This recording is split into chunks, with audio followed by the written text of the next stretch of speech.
De Driessen met Sjerken luidt er deze dagen wat minder kreers bij. Die gaat zon en puin uit.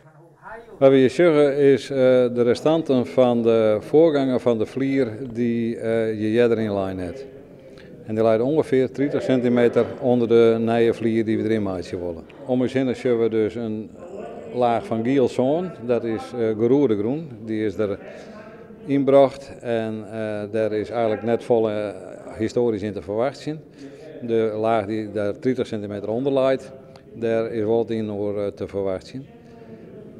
Uw doelstelling is om van de nieuwe vlier de geroerde groen, zoals we dat nemen, eruit te hellen en daar ruimte te creëren voor de nieuwe vlier.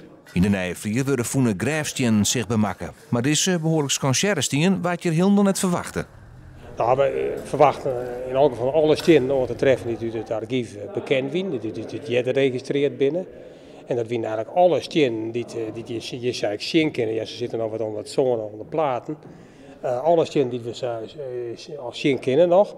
Maar er binnen 2 nijen bij komen. En daar gaat het dus uiteindelijk zelf altijd om. Want dat is natuurlijk het meest nieuwsgierig om nijen te vinden.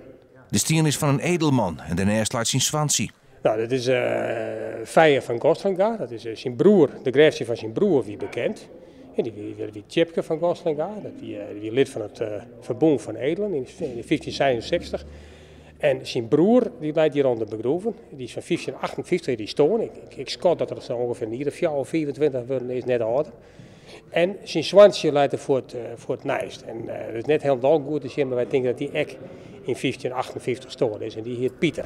En zo is Driessen nou een edelman en zijn zwansje rieker. En dat is eigenlijk best bijzonder.